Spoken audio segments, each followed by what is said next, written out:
विश्व हिंदू परिषद एवं बजरंग दल की ओर से देश में निकाली जा रही शौर्य जागरण यात्रा शनिवार को रतनगढ़ पहुंचेगी। यात्रा के स्वागत को लेकर शुक्रवार को विश्व हिंदू परिषद एवं बजरंग दल प्रखंड रतनगढ़ की बैठक तापड़िया मंदिर में संपन्न हुई। बैठक में यात्रा के स्वागत एवं धर्म सभा के आयोजन को लेकर चर्चा की गई। यात्रा दोपहर 12 बजे मेगा हाईवे पर टी पॉइंट के पास पहुंचेगी, जहां विश्व हिंदू परिषद एवं बजरंग दल के कार्यकर्ताओं द्वारा यात्रा का स्वागत किया जाएगा। इसके बाद यात्रा वाहन रैली के साथ श्री ताल वाले बालाजी मंदिर पहुंचेगी, जहां स्वागत के बाद धर्म सभा का आयोजन होगा। सभा समापन के बाद यात्रा चूरू के लिए प्रस्थान करेगी। बैठक में यात्रा को सफल बनाने के लिए कार्यकर्ताओं को अलग अलग जिम्मेदारियां दी गई है। बैठक में विश्व हिंदू परिषद के महावीर महर्षि अरविंद मिश्रा, ओम मनोहर स्वामी, गिरधारी इंदौरिया, विनोद मेहता, देवदत्त महर्षि, रामोतार शर्मा सहित कई लोग मौजूद थे।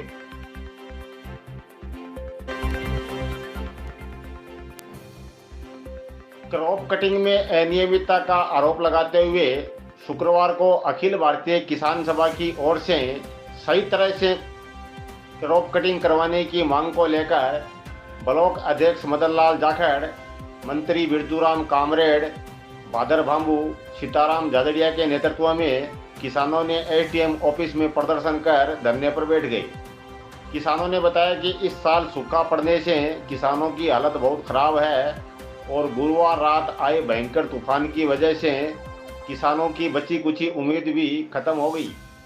किसानों ने बताया कि कृषि पर्यवेक्षक, पटवारी आदि बीमा कंपनियों के साथ मिली भगत कर क्रॉप कटिंग में गड़बड़ कर रहे हैं, जिसको रतनगढ़ का किसान कभी बर्दाश्त नहीं करेगा।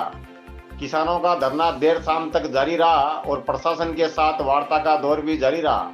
राजस्थान शिक्षक संघ शेखावत के प्रांतीय संयुक्त मंत्री शुभकरण नैन, जिला संघर्ष समिति संयोजक सुरेंद्र सिंगड़ ने संगठन की ओर से किसानों के धरने को समर्थन देते हुए वाजिब मांगों का उचित निस्तारण करने के लिए प्रशासन से निवेदन किया है। सर, आज हमें इस चीज़ का ज्ञापन दिया है कि हमारे अभी क्रॉप कटिंग का टाइम चल रहा है फसल बीमा का, तो क्रॉप कटिंग सही ढंग से करवाने के लिए हमने एसडीएम साहब को ज्ञापन दिया और उसके बाद में कृषि अधिकारी से हमारी मीटिंग हुई। तो कृषि अधिकारी ने हमने यही कहा था कि आपके पास है वो कोई धोखा नहीं होगा आपके साथ और अच्छी तरीके से सही ढंग से मैं क्रॉप कटिंग कराऊंगा। लेकिन सर, इसका नतीजा ये निकला कि हमारे बलरामपुरा और बिना देसर के जो किसान ज़्यादा आए हुए हैं उनके गांव में कृषि पर्यवेक्षक को फ़ोन किया किसानों ने, तो बोला हमारे पास आदेश नहीं है, मैं अभी आऊँगा नहीं। और उसके बाद तुरंत वो नियम ये है कि उस खेत में जाके एक प्लॉट माप के और उस धान को काट के फिर वो उपाड़ के वो उसको वेट किया जाता है, उसकी औसत निकाली जाती है। लेकिन उस बंदे ने अपनी बैग में से मोठ और मूंग की पोटली निकाल के और एक पड़ोसी किसान को साथ में खड़ा करके फोटो खिंचवा के लेके आ गया।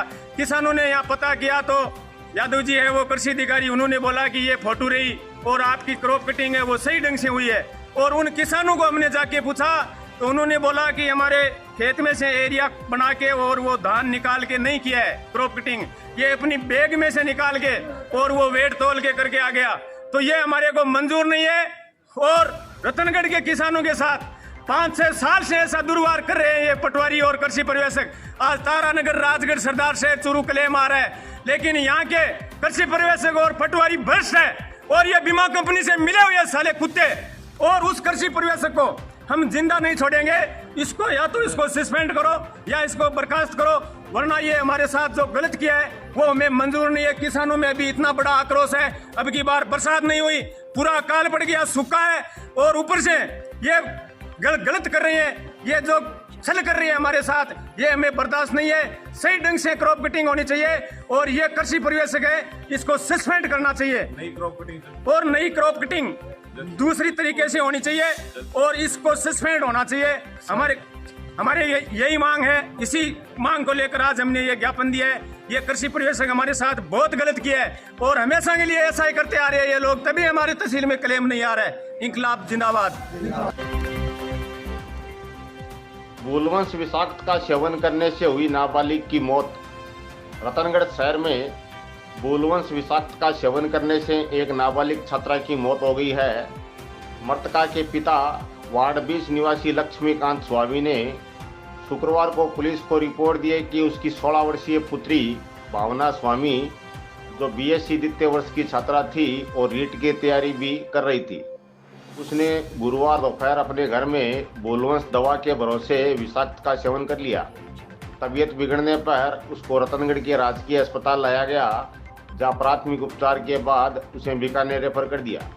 बीकानेर पहुंचने पर डॉक्टरों ने उसे मृत घोषित कर दिया। पुलिस ने मृतका के पिता की रिपोर्ट पर मरक दर्ज कर बीकानेर में शव का पोस्टमार्टम कराकर परिजनों के सुपुर्द कर दिया।